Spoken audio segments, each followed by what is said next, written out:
ଦେଖନ୍ତୁ ଅଯୋଧ୍ୟା ରାମ ମନ୍ଦିରରେ ବିଗତ ଦିନରେ 1400 କୋଟି ଟଙ୍କାର ମହାଦୁର୍ନୀତି ଯେଉଁଟାକି ଲୋକମାନେ ଦାନ ସୂତ୍ରରେ ମନ୍ଦିରକୁ ଦେଇଥିଲେ, ସେଥିରେ ଯେଉଁ ମହାଦୁର୍ନୀତି ହେଇଛି, ଏହା ନିଶ୍ଚିତ ଭାରତର ପ୍ରଧାନମନ୍ତ୍ରୀଙ୍କର ବା ବିଜେପିର ହାତ ରହିଛି।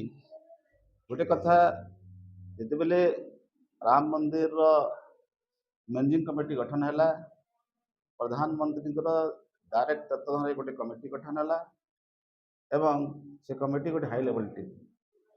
ଦ୍ୱିତୀୟତଃ ହେଲା ଯେ କାହିଁକି ଚମ୍ପତ ରାୟ ଆଉ ଜଣେ ମ୍ୟାନେଜିଂ କମିଟିର ମୁଖ୍ୟ ଥିଲେ କାହିଁକି ଇସ୍ତଫା ଦେଲେ?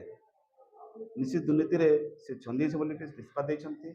ତୃତୀୟ ହେଲା, ବର୍ତ୍ତମାନ ବିଜେପି ସରକାର, ଭାରତର ପ୍ରଧାନମନ୍ତ୍ରୀ ବା ବିଜେପିର ଯେଉଁ କ୍ୟାବିନେଟ୍ ମନ୍ତ୍ରୀ ଅଛନ୍ତି, ତାଙ୍କ ସରକାର ଅଛି, ସେମାନେ ସୁପ୍ରିମକୋର୍ଟ ଦ୍ୱାରା ଏକ ତାଙ୍କ ତତ୍ତ୍ୱାବଧାନରେ କମିଟି ଗଠନ କରି ଇନକ୍ୱାରି କରିବା ପାଇଁ ସେମାନେ ପଛଘୁଞ୍ଚା ଦେଉଛନ୍ତି।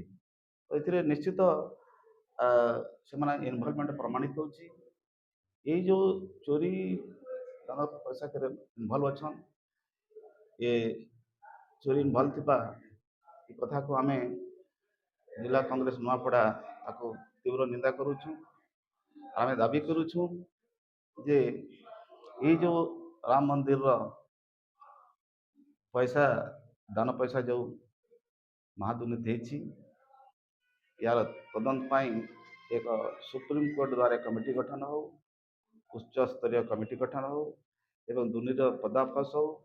ଆଉ ଏଥିରେ ଯେଉଁମାନେ ଇନଭଲ୍ଭ ଅଛନ୍ତି, ବଡ଼ ବଡ଼ିଆ ଲୋକ ଅଛନ୍ତି, ପ୍ରଧାନମନ୍ତ୍ରୀ ଅଛନ୍ତି, ହୋମ୍ ମିନିଷ୍ଟର ଅଛନ୍ତି ବା ମୁଖ୍ୟମନ୍ତ୍ରୀ ଉତ୍ତର ପ୍ରଦେଶ ଅଛନ୍ତି କି ଯିଏ ଅଛନ୍ତି, ତାଙ୍କର କାର୍ଯ୍ୟାନୁଷ୍ଠାନ ହେଉ। ବର୍ତ୍ତମାନ ବିଜେପି ସରକାରରେ ଆଜି ମୁଁ ଦେଖୁଥିଲି ଯେ ଆପଣଙ୍କର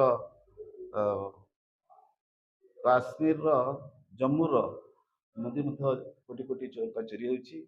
ଏ ଚୋରି କରାବାଟା ଜାନି ବୁଝିକରି ଏ ବିଜେପିର ଲୋକମାନେ, ବିଜେପି ସରକାର ସେଥିରେ ଇନଭଲ୍ଭ ଅଛେ। ଆଉ ଧର୍ମ ନାଁରେ ରାଜନୀତି କରି ସେମାନେ ଟଙ୍କା ଆଦାୟ କରି ରାଜନୀତିରେ ଲଗାଉଛନ୍। ଏଣୁକୁ କଂଗ୍ରେସ ପାର୍ଟି ଦୃଢ଼ ନିନ୍ଦା କରେ। ଆଗାମୀ ଯଦି ଯଦି କୌଣସି ପ୍ରକାର ପଦକ୍ଷେପ ନିଆଯାଏ ବା କୌଣସି ଏହାର କାର୍ଯ୍ୟାନୁଷ୍ଠାନ ନିଆଯାଏ, ତାହେଲେ କଂଗ୍ରେସ ପାର୍ଟି ରାଜ୍ୟ ରାସ୍ତା ଚଲେଇବ। ସେଥିପାଇଁ ଏ ବିଜେପି ପାର୍ଟି ହିଁ ଦାୟୀ ରହେ। ଧନ୍ୟବାଦ।